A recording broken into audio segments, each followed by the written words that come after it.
What's up, guys? Cameron here, and today on the Professional Amateurs podcast, we have the first guy, except Yersha, coming back on the show. We are joined today by DQ Stephan De La Rey. Welcome again back to the show. Thanks for having me. Yeah. It feels like home now. Yeah. Second time round, eh? Yeah, it's awesome.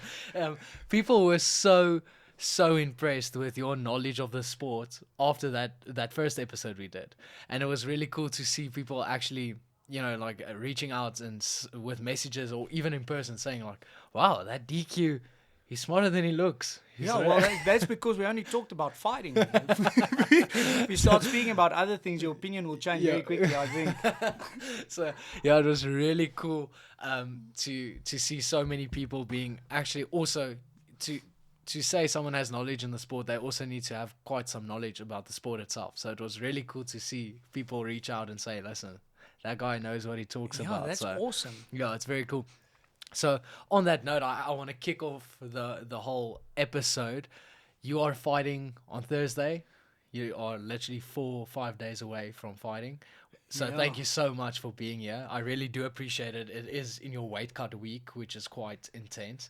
So I just really want to thank you for It's being a here. pleasure. Like, what an honor to be called back, So, Yeah. So awesome. weight cut week or not, every Yeah. opportunity I get to be on here, I'll be here. So I want to chat to you about your preparation.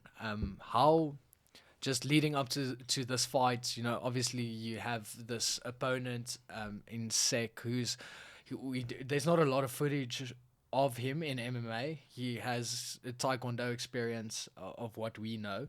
How was it preparing for him? How was this camp? And also now you have this momentum going into this fight after a very impressive win. How does that feel? Well, in terms of preparations, nothing has changed.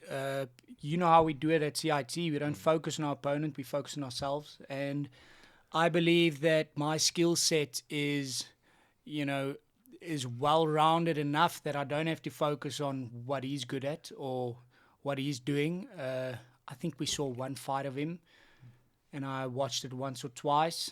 There's not a lot to look at as well, especially in terms of his stand-up, but in terms of preparations, nothing has changed. It's just like we prepare for every single fight. Focus on yourself and, polish every aspect of the game. Like, I'm not just preparing for this fight. I'm preparing for the next fight and the next fight and the next fight.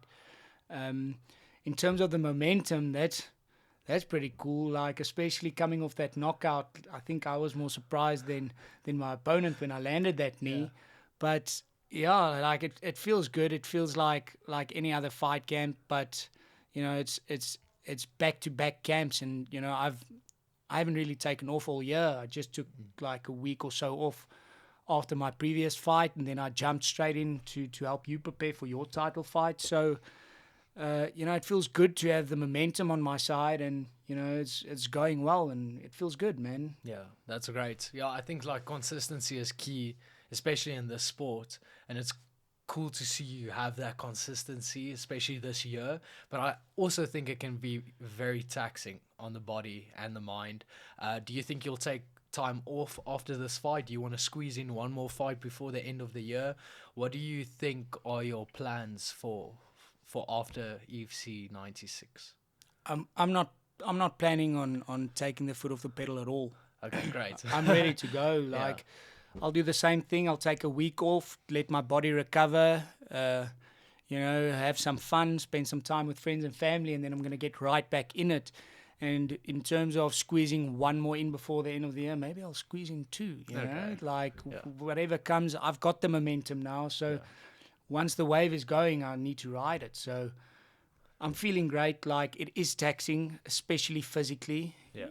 Mentally, it's not been that taxing. It's actually been really healthy mentally. Like getting on a roll and keep on working. I'm feeling better mentally than ever. So I think I might be one of those guys that, mentally I need to be pushed. And I need to be stimulated as much as I can. And nothing does that like training and fighting. So no, I'm not planning on taking the foot off the pedal at all. Okay, so do you think that having that goal, do you think it makes all the other stuff that you have to almost tick off in fight camp? Do you think it makes it easier if you have a goal or have a name or opponent in mind? I think it's different for everyone, but for me, definitely, like getting myself in there and focused and training hard. And, it's for me, it's definitely easier when I've got a date. Yeah. When I've got a name and a date and, something to work towards. And I know, like, I've got X amount of weeks to make this happen. I think that motivates me. It took me a while to figure that out. But I feel it's important for me to have a set goal. And, as soon as I'm done, it's important to set another goal quickly. Yes. Yeah. That's something I notice you do also very well that I think you didn't do in the previous years is you make a post and you announce your fight. So that is quite cool because now you also not only you are making the mental shift, but you're also letting everyone know, listen, we're going to do this. This is the date. This is the opponent. I'm ready to put in the work. Do you think, is that like the switch that is like, okay, now we're going into fight camp. We are done with the celebrations. We are now going to go into this almost landslide of a fight camp. Yeah, like, to be honest, I'm really bad with it. Okay, well, it looks like you're good at it. I'm trying hard, and it's great to hear that it's looking good. But no, it's actually just, the announcing it and putting it out there is an important part of what we do. Yeah. Which I'm really bad at, which I've really focused on and said, to build a name in this industry and build a name in this sport, you got to let people know what you're busy with. Yeah. So I've been better with that, but I don't think that's been a determining factor. I just kind of started this year, and I just thought to myself, like, just cut the bullshit. Let's just get down to work and let's go. Yeah. Like, it's just, I think I was putting a lot of, like, almost pressure on myself on this is how it should be done, and this is how you should celebrate, and this is how, taking a lot of looking at other athletes and how they've been doing it, and well, that's the way it should be done. Yeah. And I think it's different for everyone. For me, it's like after a fight, Monday's Monday. Yes. I just get back to it. Like, that's very cool. Like almost creating your own recipe of what you want to do before, during, and after fight preparations, basically. Yeah. Like I don't look at fights anymore as this big moment. I just look at it as a stop on my week. Yeah. Just get in there. Like, I do it every week. We spar every week. Yeah. And it's a lot rougher than all of my fights. Yeah. So why would I put all this pressure on this one moment because it's someone out of my camp and at another venue? So I kind of made a mind shift in that, like, this is what I love to do. So just do it. Yeah. I think I also noticed almost the announcement of the post, especially on social media, because like even and you were there with like even my kickboxing debut, fighting K1. Yo, those K1 are the days, debut, years ago. I was so scared of announcing it. Like, no one knew I was fighting.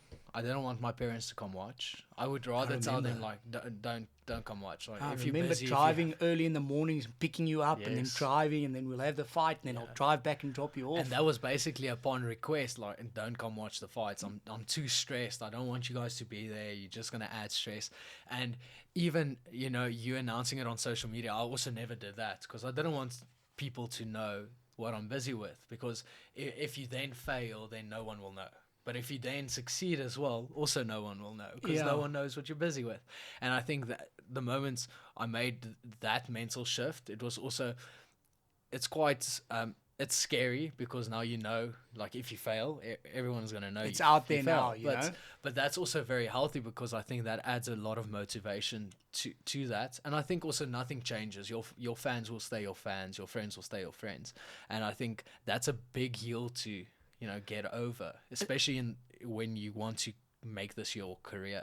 Yeah, and especially starting out, especially, I coach the amateur team at Team CIT, and it's something that I see with almost every single athlete is the way they approach that is very similar to what you're talking about now. It adds a lot of pressure, which it shouldn't. Yes. But it does. It should actually add motivation towards preparation. 100%. So that's something I struggled with in the beginning of my career, especially.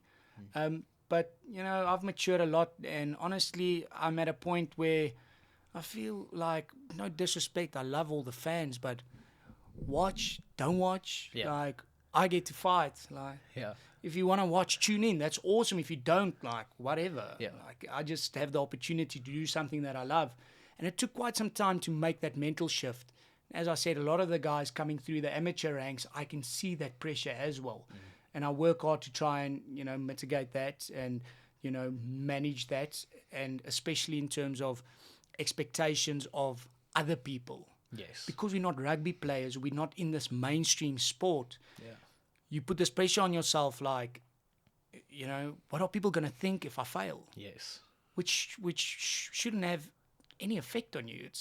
It should be between you and your team. That's the only people that matter. Yeah. At the end of the day. So I remember one of the most almost clear. I can still remember you telling me. I can remember everything, like the background, that story you told me of your uncle telling you that it doesn't matter how many people believe in you. If you do not believe in yourself, you will never succeed. And I remember that. Like, it's all the outside people will not matter if you do not believe in yourself. And I think making a post like that or telling people you're going to fight is actually just confirming that you believe in yourself, because you have that confidence of, like, I'm going to do this. I am going to succeed. I'm going to try and succeed at least, so that is like so ingrained in how I approach fights now. So I also want to thank you for that, obviously. Yeah, it's a pleasure, and it's a big deal to me as well. Like, that's something that made a huge impact in my life, and it's something that I try and like pay forward to every athlete I work with. Like, it doesn't matter. The whole world can think you're a superstar. If you think you're terrible, you're gonna be terrible, and the whole world can think you're terrible. If you think you're a superstar, you'll be a superstar. It's as simple as that. That's very cool. Now, you mentioned the amateur team, and I quickly want to talk to you about that. I from outside, seeing the team almost develop into like their own group of people that, you have your guys that are there to train just for fun. You have your guys that are there because they watched the UFC once. And then you have now this A team of guys that you are working with, who are the competition team that want to, take this further. How fun is it working with them, firstly? And then also, what do you, because obviously in our fight breakdown, you had a lot of knowledge and people said that quite a lot. Do you look for specific stuff when you guys are working towards a fight? Or do you guys, just like you use your preparation, do you overall try and better yourself? Or do you work towards an opponent? How is that team dynamic, especially when it comes to the amateurs? So it's a little bit different than the way we do it, because, in our team, everyone knows what they're there for. I deal with a lot of people and a lot of young kids and even, young adults that they're trying to figure out, is this for them or is this not? I've had many athletes that went on tears and then just realized, I don't want to do this, which is totally fine. Yeah. But it's very important for me to take an individual approach to each athlete. Like, you can't motivate every single person the same way. Yeah. So I kind of like take a stick and prod them in different ways and see what makes them tick.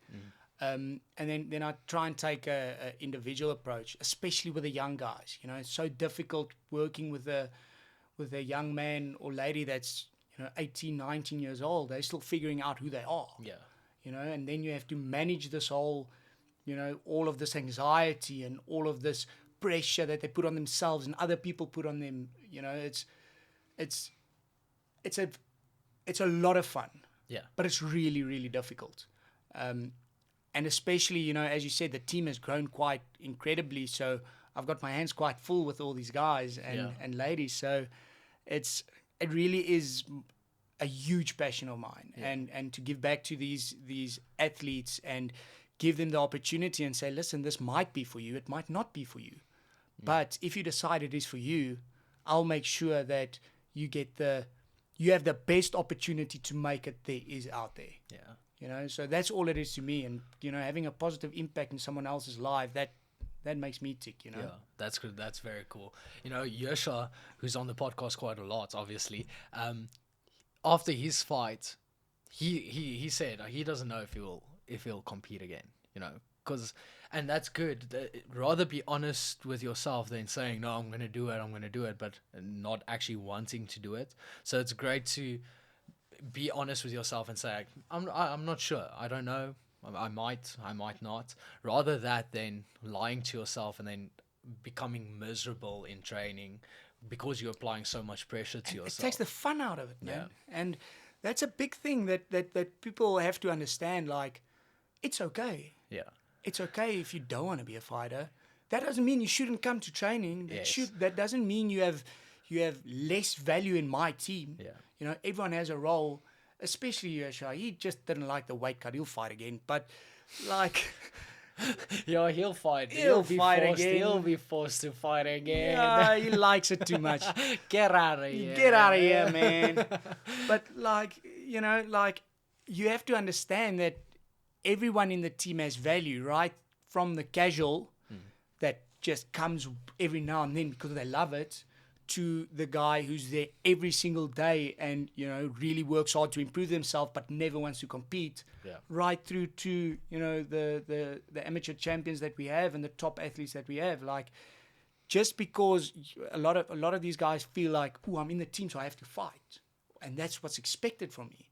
That's not the case at all, you know, and that's an important thing that I try and get across to them. Like, your value is not diminished because you don't want to compete. Yeah. You know, everyone has a role and everyone is adding value in some way, shape, or form. Yeah. And that's cool. Like, even if you don't want to compete and you just come to training and you enjoy just that, that's cool too. Like, we actually prefer, be honest, come have fun in training and then you can leave. That's 100% with us as well. So, well, on the contrary, I'll recommend that. Yeah. You know, like the life we live is not an easy life and it's not for everyone. And, you know, at the end of the day, you have to understand it's our life. Yeah. But for a lot of people, this is an escape. Yes. So don't turn your escape or something really fun into a job. Yeah. Right? Like, come in, have fun, and, you know, switch it off when you leave. Yeah. Like, unfortunately, everyone can't do that, like me and you that are sitting in this situation, and that's cool. So I'll give you the best opportunity, or I try to give you the best opportunity possible to make it. Yeah. But if you ask me what would I recommend, like, apply everything that you're learning and try and level up and whatever, but yeah, you know, and just keep on showing up. Just keep on showing up, you know, and it should be fun at the end of the day. If it's not fun, then why are you doing it? Yeah. Well, I must say, we say that a lot after training as well. I'm like, we have the best jobs in the world. Yeah, it's really the coolest thing ever. It's so much fun. But if you tell someone else that, they think you're crazy. Yeah. You know? Like, they're like, what? What do you mean? This is the best job in the world. You just broke your nose. and then I'm like, yeah, but what you're doing for a living doesn't sound too enticing to me. Yeah. You know? Like, different strokes for different folks. We love what we do. And I can't believe every time we walk off there, I'm like, wow. Yeah. This is my job. That was cool. That's crazy. That was cool. Yeah. Yeah. Okay. That's very cool. Who do you think, you mentioned now the amateur team, who are some of the guys that you think have promise, and what are your goals for those athletes for the coming, let's say, 2 years? What do you think will happen if you can set your dates towards them? What do you think? What's your predictions? Let me ask you like that. So firstly, Tapelo Siabi is the top dog there right now, and we're working hard to move him into the pro scene pretty soon. He's got what it takes, man. He's the real deal, and we've had a long journey from him being, you know, casual to taking it really seriously, and he loves it, and his skill is developed. So Tapelo, I'd really like to, you know, pass him on to Coach Mornay very soon, and then Tyron Lamprecht, he's a up and coming. He's a super guy, you know. He's also, in my mind, my team captain. He helps me with a lot of things. The guys in the team really look up to him, and he's so talented, and he's got such a work ethic. Yeah. So with Tyron, I really would like him to win an amateur title by the end of the year, hopefully, maybe early next year. And then the same route, he's really committed and he's really involved, and he really wants to make it as an athlete. Yeah. Both of them are a bit old, and then I've got two really young guys who are really talented. One in Lumey van Walsleben, Yes. who's been, he's had ups and downs, and he decided, he had something to give up. Yeah. He didn't go and study. He wants to be a fighter. He's 18 years old, and he's faced a lot of adversity in the start of his career, and we've turned that around now. And I honestly believe that if we manage him correctly, that he can be a pro athlete within the next 12 to 18 months. Okay. And then, I forget his surname, but Joshua as well. He's 15 years old. Yeah. But he's a monster, man. He's like 85 kilograms at 15. Oh, yes. I know exactly who he is. He's a massive kid. Yeah, and I keep on... It's crazy. And he's so smart. Yeah. Like, he might be the smartest kid I've ever come across in that gym. Yeah. He's got a super high IQ. Yeah. He's way too mature for his age. Yeah. And honestly, if he can do anything, like whatever he wants to achieve in any industry, he can achieve that. Yeah. But he really wants to be a fighter. That's cool. And he really works hard. Something that I've seen of him, I also don't know his surname, I can't remember, but something that's so prominent is his type of intensity during training. It's like when you watch the whole class, you can see he's just leaps and bounds above most of the guys there. Obviously there's like Arbel, who is also... Oh, yeah, and trains Arbel. very I well, forgot about Arbel. We would like to move him into the pros pretty soon as well. But you can almost see in his face how much he wants it. And he really does, yeah. like he comes from like obviously being like that high IQ kid. Yeah. And that mature for his age. It doesn't really like relate to guys his age. Yeah. He's way beyond that. And, I've had a lot of conversations with him where I try and like explain to him, like, I know it feels like a flaw now. Yeah. But it's such a blessing. And on the trajectory that you're on, like, just don't change. Just keep being yourself and doing you, and Yes. you'll achieve success in anything that you do. And as you said, like that intensity, he really switches on. Yeah. Like I don't think he ever stops thinking about fighting, and the conversations we have about fighting and the way he's progressed over, like we threw him in the deep end because he's a big kid. Like he fell into our team pretty early. Yeah. But like he stepped up to the plate big time. He really works hard and believes in the system. So all of the athletes that I mentioned now, I believe will become professional champions. Yeah, that's awesome. That's very and cool. that's the goal I have for all of them. That's a great problem to have. Like you have all these guys that are working so hard, and then you're like, okay, how do you manage this? Yeah. That's great. That's No, very cool. and like that aspect of my job, I think like I love that more than people realize. Yeah. It's working with these guys and adding value to not only their fight careers, but where I can in their everyday life, and setting in principles and disciplines that brought me and you to where we are today, as not as fighters but as humans. Yeah. So, I don't think people really understand how much I love that and how much I love those guys and working with them. Yeah, it's crazy to see what impact you've had on that team and how much that has developed. And also, if you have someone like yourself that takes this sport and everything around it, even like the analytics of fights and predictions, you take super seriously. If your coach does that, you almost need to automatically fall into that. Otherwise, you're not going to fit well. There's going to always be friction, or your priorities almost need to match. And now you have this group of people that also want to go the same route that you are currently on, which is so cool to see. Do you think if you ever hang up the gloves, which is still many years in the future, hopefully, do you think you'll transition into being a full-time coach? Is that something that you would like to do as a job afterwards, or do you think you'll like to do other things? I think I'll definitely be doing other things, but that'll definitely be my side hustle. Okay. You know, like that's my.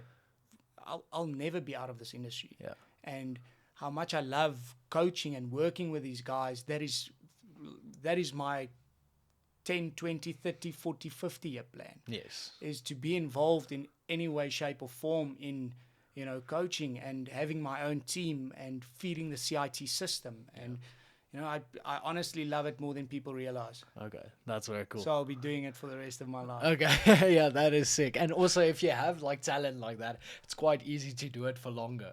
Yeah. And the talent that's coming through, with the system we have at CIT, from the little legends kids, right through to the high school class, right through to, my amateur team. Yeah.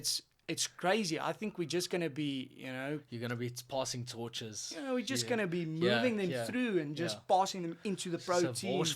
Yes. Gaan net so uitstoot.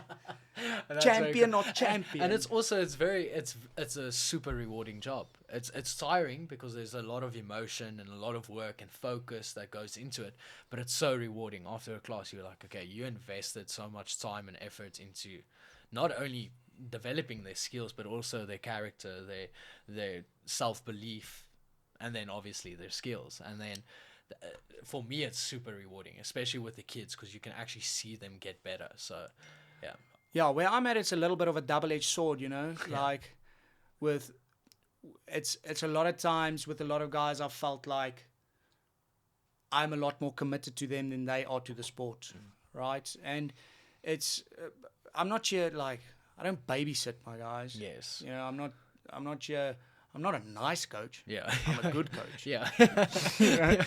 So they need to take responsibility for their own things, and sometimes, the it's so rewarding on the one side, and sometimes it's so disappointing on the other side. Yeah. But that's the fight game, man. That's like being a fighter and being a coach. We live in extremes both ways. Yeah. So when you talk about how rewarding it is, it's off the charts. Yeah. But when I go to an event, one of my guys lose, I don't sleep for 2 days. Yes. And I'm up watching it and thinking why and what went wrong and how did that happen? How's this going to affect him going forward? And that's a really, really hard part of the job. Yeah, I can imagine. Yeah, I think, but that's also, that shows you how much this means to you and how much the team means to you and the athletes mean to you. And at the end of the day, that's just going to make the amateur team much better. And then it's going to make it easier for head coach Morne Visser to work with those guys. So it's really paving the way, which is awesome. Yeah, so that's pretty much, when we talk about my goal as an amateur coach, is to give Coach Morne the ideal athlete. That's awesome. In terms of mentality, in terms of skill set, in terms of work ethic, in terms of the full package. So I think that's what makes me an amazing amateur coach as well, is because I know I'm an amateur coach. Yeah. I don't try and latch onto these athletes. I don't try and latch onto these athletes and say, "Ooh, this is my meal ticket." Yeah. I know when they've outgrown me, and I know when it's time to send them to the next station in the Wortfabrik. Yeah. Yeah. That's very cool. Yeah. So we're going to take a small break and then we'll be back. Then we're going to chat about your fights and then your predictions for EFC 96. Okay, guys, we're back and we're going to quickly chat about the upcoming EFC 96 event, which is this Thursday. So they actually moved the events now. They back to Thursday. I think they were on Thursdays. Then they moved back to in the day, Yeah. on Thursdays. So now they're back on Thursdays. So your dates for that event, just for everyone that's wondering, is Thursday, 11th of August. And then, so the prelims will start at 3:30. And then you are headlining the prelim card, which is awesome and very cool. They're going to regret not putting you on the main card. But then also the main card is going to start at 7. So you guys will be able to watch that on EFC.tv. EFC.tv, the prelims. And then the main card will be on Supersport. So if you want to go check that out, I think it's going to be a great card. just looking at the card, the first two guys we have here. I'm just gonna move this. Okay, so I know Ntene a little bit. I'm not familiar with his opponent. That's a flyweight bout. I'm gonna definitely be betting on this fight card. I'm not gonna bet on that fight because I'm just not sure. And then you betting on that fight? Yeah, I'm gonna put money on Tene. He's like also it's an uneducated bet. Okay. I don't know his opponents, but I know him, and he's been working so hard, and I'm a fan, so I'm gonna back him in that one, just out of as a fan perspective. Yeah. Okay, cool. Then this fight is very cool. Nathaniel Kumana, very experienced amateur fighter, now turning pro, and he's fighting that Sitwape. Yeah, that's a great fight. I like that fight. 100%. It's a quite a not a challenging fight for your debut, but Sitwape has some experience. He's got a like he racked it up quite quickly. He went, I think, back to back events now, if I'm not mistaken. Yeah. He went back to back events. He Yeah. did. He's such a nice guy, and he's been working hard, and he changed camps, which was very good for his career. His last fight, he took it at short notice at lightweight. Yes. And he did really, really well. But Yeah. Nathaniel Kumana is, he's a phenom in my eyes. Yeah. Like, I really believe that he's going to be rising to the top very soon. Yeah. He's got in my personal opinion, I think flyweight might be his weight. Do you think he'll be able to drop? Because in amateurs, he was fighting a lot on featherweight as well. He didn't cut a gram. Okay. He did not cut a gram. And I remember speaking to him, and he was like, "No, Yeah. I'm not gonna cut weight if I'm not getting paid," which is a very fair fair argument. That but, makes sense. Maybe I'm wrong. Maybe his weight is fine, but he's a really, really talented youngster, and I believe coming out of a great camp as well, House of Tinkerbell. So, yeah, I've got Nathaniel Kumana on that one. For sure. It's going to be a great fight, though. Yeah. I think it's not going to be as easy as, like, Kumana is very good, but Sitwape is also very tough, and he's durable. And like you said, he fights out of his weight class even. So, and he's a savage, man. Yeah. Like, he comes to fight every single time. He took a loss to Dylan Swanepoel, came right back. Yeah. The next event, got a win, came right back next event out of his weight class and took another win. So that experience might, favor him. But I think Kumano is just super dynamic. He mixes up his stand-up and his wrestling very well. And obviously, like, coming from House of Tinkerbell, you'll have a solid ground game as well. Yeah, he does. He really does. I think all around he's just so good. And I actually want him to win in his debut. For being such amateur for so long and had a lot of success as an amateur, you would want him to smoothly transition into that pro ranks. 100%. That's not the fight I would have given him, to be honest. But I think he still gets the job done. I don't think it's going to be the easiest of outings, but I think he gets it done for sure. Yeah. And then we have Kati versus that Kanzeko. I've seen Kati fight. Yeah, I've watched his old pro career. Yeah, and the Kanzeko guy I do not know well. Kati is a very he brawls quite a lot. He's an emotional fighter. Yeah. Make no mistake, it makes for great fights. But I feel he risks way too much unnecessary. Yeah.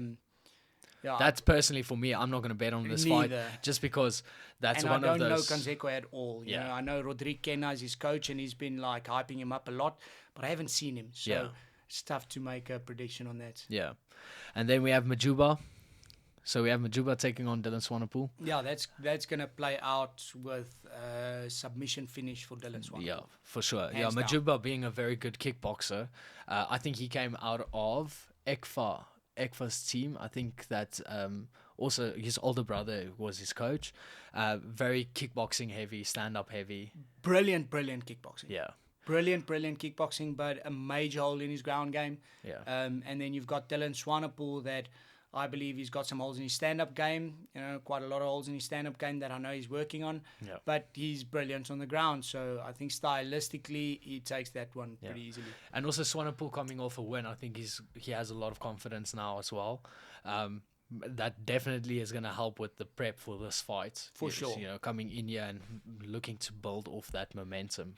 So yeah, I think he made quite a mind shift after his last fight. There was a lot of pressure on him to get that victory and get in there. He fought Musa Setwape and he took him down and finished him, and you could literally see the weight lifted off his shoulders, and I think that makes him dangerous. Yeah, so hopefully that kickstarts now a very good momentum shift for I believe it will. Yeah, professional career. Fafa Duama versus Moodley. I've trained with Moodley. Obviously, we've seen a lot of Fafa Duama's fights. This is a great fight. This is a great flyweight fight. It's so well matched up. Yeah. With Fafa Duama being, wild and reckless. Yeah. And which it's I'm not saying that negatively. I'm saying that's one of his strongest suits. Is he can apply pressure. Yeah. And he does not care. He's very unpredictable, which makes it quite hard to fight or even game plan for a guy like that, because a lot like your opponent, like it's one of those things where what can you do, but also you can beat him anyway. And that's the approach you should take both ways. For sure. Yeah. With Danshil, he's a lot more, technical. Yes. He lost his last fight against Gift, where he got caught. Yeah. I think if he implements a proper game plan, I think Danshil Moodley will definitely get the nod there. Yeah, I'm also backing Moodley. I just think I think he's too technical, and I think after coming off a loss, just to mention, like Gift has a shitload of power. Yeah, a lot more than people think. Yeah, he hits a lot harder than I people got hit think. a lot by him. Yeah. It hurts. Yeah, he's very tough. So Duama, I do not think his stand-up is as good as Gift's. I do not think his wrestling and his ground game is not close to the realm of Gift's. Definitely so not. I think it's literally that unpredictability. He's and just really strong as well. Yeah. So one's going to put you out. Yeah. So if Danshil, plans properly and implements a proper game plan, he'll definitely get the nod there. Yeah. And then obviously the man of the hour, we have DQ De La Rey taking on Demba Sek. So just quickly want to chat to you. Obviously, we're not going to chat, strategy or all that stuff. But how motivated were you when you got this fight? Obviously, it's an international opponent, which is great for your record. He doesn't have a lot of experience. But what was your initial thoughts when you got the name, got the nationality, got the fight record? What were your thoughts? I honestly just thought that he's next. I didn't really care, Okay. I didn't care who he was, where he came from, what his background was. I knew he had a fight in UAE Warriors, which didn't go his way, but he put up a good fight.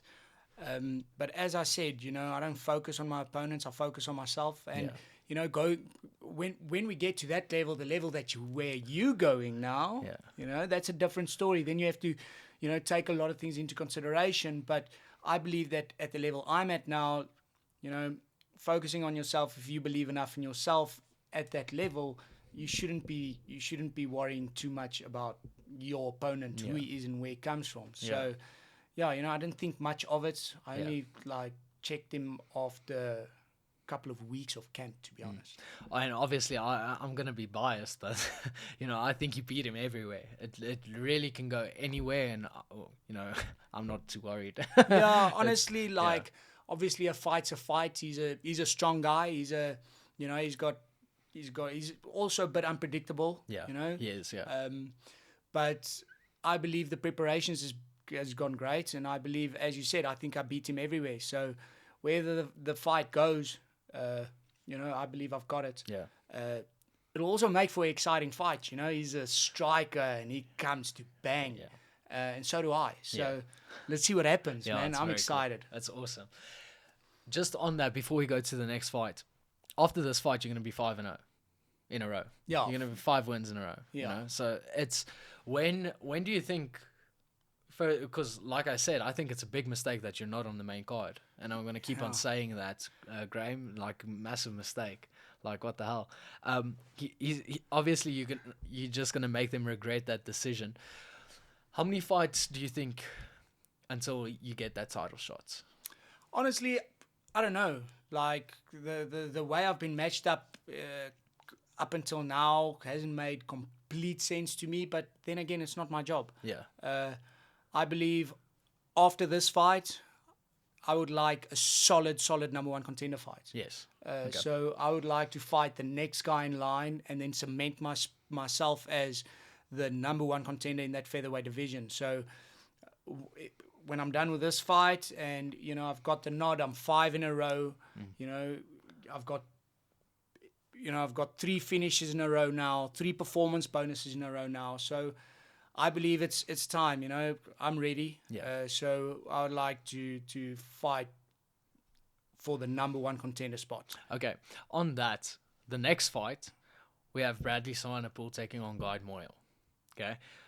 In my opinion, I think Swanepoel takes it. I like Guide. He trains at our gym. Sometimes he's under one of our striking coaches' wing, Coach Nico Muthata.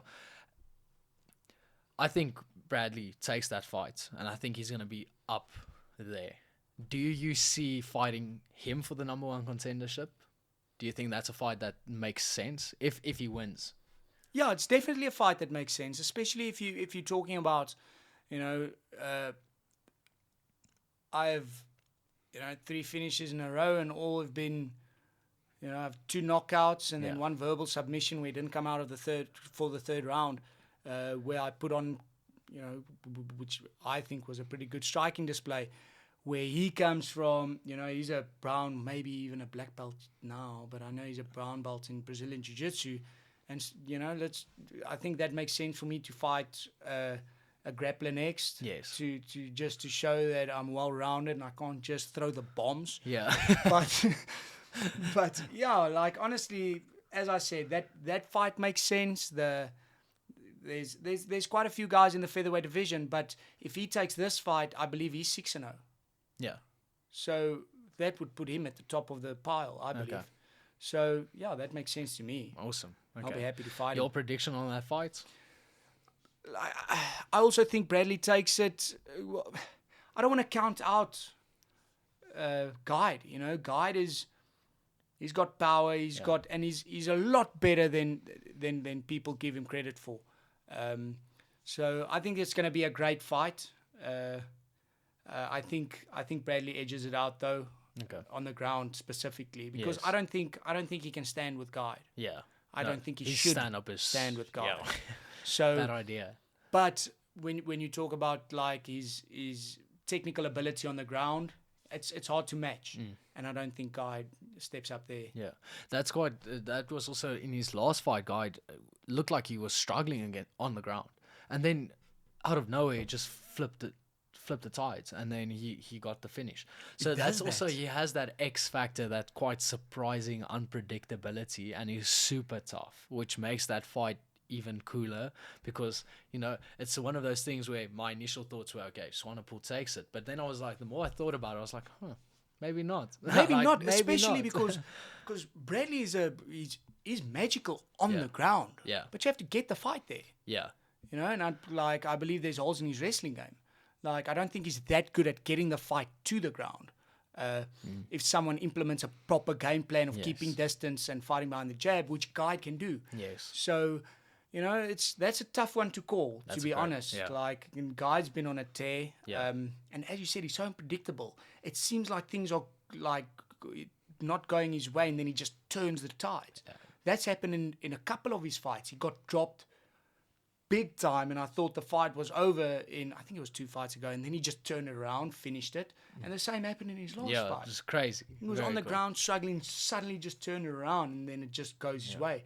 And once he gets that momentum, he's a momentum fighter. Yeah. Once he gets that momentum, he's tough to stop. Yeah, very cool. Yeah, that's a great fight. Then we have Chikasa taking on Strijdom. What do you think? Obviously, Strijdom beats the Viking, Techno Viking. Wilhelm Strauss. Yes. He broke his leg, and this is a massive step up in competition. Big time. Yeah. Big time. Chikasa coming out of Brothers in Arms under coach Conrad Siabi. He was the previous heavyweight champion. He lost his title. This is a great fight. This is probably the number one contender fight. 100%. To fight for the title. My initial thoughts were, this is such a hard fight to call, because I think Strydom is actually he looked very good in that few seconds they fought, but it's also hard to match him against someone that is so much better. So I think it's going to come down to cardio, to be honest. yeah, Like, we've seen Jikasa struggle cardiovascularly. yes, When he fought Tabani yes, for the title, like, he everything was going his way, and then the tank started emptying. yes, So if he fixed that aspect of his game, I think he takes it.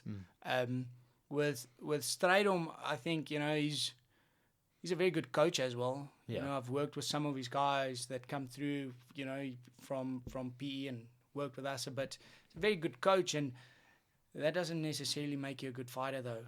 Yeah. But I think technically he's pretty good. They fought before, though.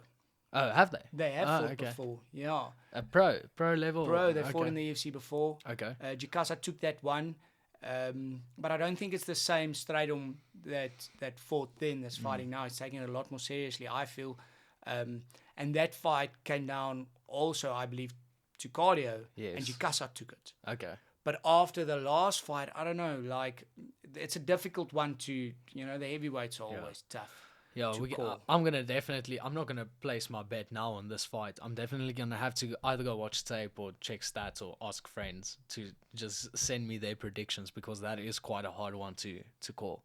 I'm not gonna bet on that one. No, neither am I. Yeah. I'm not gonna put money on that at all. Then we have, sorry, I do not know how to say Monimay.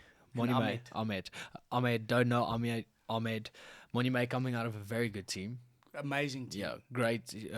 I think her husband is her coach. Yeah, Mike. Yeah, he's a very good coach. His guys are doing very well. And across the board of combat sports, Yeah. they took the SA heavyweight boxing title from Matt Lishing from Tian Phuc a while ago. Yeah. Yeah, man, I've got so much respect for Mike, and the way he runs his stuff and the way he manages his athletes, and I think he's a brilliant coach. Yeah. We saw her once. Her striking looked pretty decent. Yes. On the ground, she's very good. Yeah. So I also think that it's been quite some time since she fought, so I think the adjustments would have been made. Then again, I don't know Ahmed. So I don't know what she brings to the table, so I'm not going to put money on that fight. I will be backing obviously you're Jess, backing, sure. You're backing the South African. Of course. Yeah. And, as I said, with coming out of that camp, I'll always be in their corner, know. So I hope she takes it, but as I said, I don't know her opponent. So I don't know what she's walking into. Okay. And then next we have Souza versus Wende. So Nicholas Wende, obviously on an absolute tear in the bantamweight division. They're fighting for the interim bantamweight championship, which is quite news to me. And then we have so he's fighting Souza, who looked very good in his fight against Zulu Boy. Yeah, no, he looked really good. Really good, yeah. How do you see that one being played out? I'm obviously looking very forward to watching this fight. So it's going to be fighting for your belt. Yeah, apparently. Yeah. I only saw this now. No, to be honest, I think Souza takes it. He's a high pressure guy. He fights really well.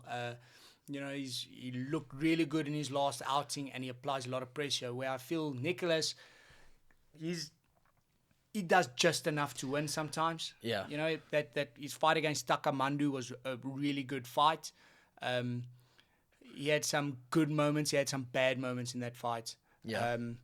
And his last fight, he fought the Angolan guy. Yeah, the not Ronaldo. I'm gonna check out. But like in that fight, I saw a lot of issues. Like it almost seemed like, I don't know if it was the best move leaving UMF. Yeah. But in that fight, you could see the quality at which he was fighting really dropped. Yeah, like it really did. All around, it wasn't. Yeah, Octavio, wasn't it? Yeah, Octavio? it was Octavio. Yeah. And I saw that before checking. Nice. But it gets hits a lot by his Wacker. It's just. No, it's not Octavio. Was it not? Eduardo Barros. Oh, Eduardo Barros, yeah. Just looking at the quality of guys he's fought, you know. So he has that Temba Mkize guy. Yeah. Also 0-0 when they fought. Then Takamandu. I know Taka rates himself very high, but at that stage he was 0-1, I think. No, he was 1-0. 1-0. I think he was 1-0. 1-0. He made his debut in the EFC, and he won that one, which put a lot of hype on him. Yes. And then Nicholas. He beats Ozzy. Ozzy, So he beats Ozzy. But what people don't know is Ozzy broke his hand in the first round. Yeah. And he still fought 3 rounds with him, and he couldn't put him away. Yeah, so Ozzy couldn't throw a right hand, and if you watch that fight, he didn't throw a right hand. Yeah. If that fight happens again, I think Ozzy murders him. Yeah. So just looking at the stuff here as well, you know, Takamondo rates himself very high. I do not rate him Neither at all. do I. And he beat him quite. It wasn't quite convincingly. It was a to and fro. Yeah. It was a to and fro. Both had great moments. Yes. You know, Yeah. but it was early in both athletes' careers. You know? And then, you had that unanimous decision win against Barros, who is also not as experienced. And now you flip that coin, you go to Souza, and you're like, oh, okay. It's a big step up. This guy has fought some serious competition, especially like in Zulu. I rate Zulu Boy very high. So do I. And he really performed in that fight. He really did. And it didn't seem like, well, obviously that's one of the candidates for Fight of the Year at this stage. Yes, for sure. But I think it's a major step up in competition. And honestly, I think Souza takes it. I think he applies too much pressure, and I believe he'll get the nod, and he might even get the finish there. I agree. 100%. And then in the main event, we have Lutando Biko, who I am a massive fan of, and he's taking on Alves. No, Lutando's got that in the bag. That is such a walkover fight so they actually announced this fight at the press conference. The night of my title fight, and I was shocked. I could not believe them making that fight, especially after how Gift won. I was obviously it is quite weird as well because Chris Bright's gym also is in very close relationship with House of Tinkerbell. Yeah, that might have played a big role. I do not know if they fight each other because I haven't seen the guys fight. So that makes it quite complicated. But Alves, he had a very lucky win to get this title shots, in my 100%. Opinion. And especially in the opponent that he fought, you know, I'm a big fan of Julio Plaikis. Yes. Saludin, I think his name is. But his new Plaikis? name. Oh, his new name, okay. Yeah. But you know, they weren't making the right adjustments in that fight. I mean, he throws, if you look at his first fights, he was throwing that left hook since he fought BK. Yeah. Bukang. Yeah. It's the same punch he's been throwing. That's the only punch he throws. Yeah. And he threw that punch for 3 rounds. Yeah. And then he landed it right on the third. When they announced that didn't make sense to me. That face-off was quite shocking to me. Just especially looking at the talent you have at flyweight. You know, Fafa, you have Moodley, you have Gift. You have so many guys.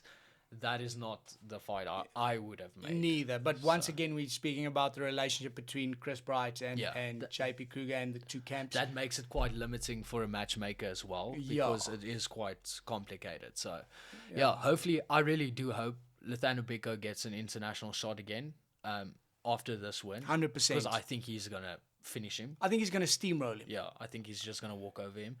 And I really hope a big organization picks up his He talents. deserves it, man. Yeah. He deserves it.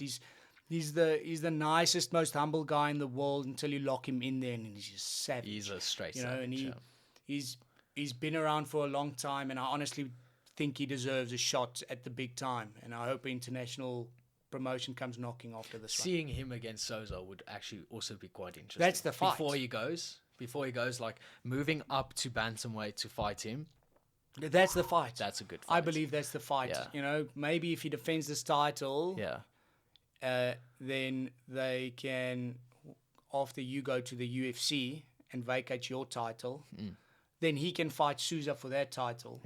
For your title, and they can, you know, play make believe with your title for a while, and then I believe his stock will skyrocket as well. Yeah. No, I really do hope not only that for him, but also for the Chris Bright team, because I enjoy watching them as well. They're a great team, and they really do deserve it. Their quality of athletes they're bringing up is top notch. And they're such nice, humble guys, Such cool which guys. makes it. I'm so jealous of their Ruka sponsorship. Yo. It's really cool. Like, Yeah. Chris, sir, like, if you want to send us some stuff, we won't hate it. Slip slops. Yeah, the slip slops, please. We want some slip slops. Actually, we prefer the slip slops. DQ De La Rey, thank you so much for joining me on the episode. I really want to wish you the best of luck. You have put in a massive amount of work, and I cannot wait for not only myself but also for all the fans to watch you perform in the UFC cage this Thursday. It's going to be awesome. Thank you. Thank you. Thanks for having me. And I just want to say, make sure you check Kid Superstars fighting on the 23rd of August on Dana White's Contender Series, and he will be the newest addition to the UFC, so don't miss that either. Thank you guys so much for watching. If you want to go check out that episode, you can watch the video version on YouTube, and if you are not into that and you just want to listen to the audio version, it's wherever you listen to your podcast. So thank you guys again for supporting the channel, for supporting the podcast. We really do appreciate it. Cheers, guys.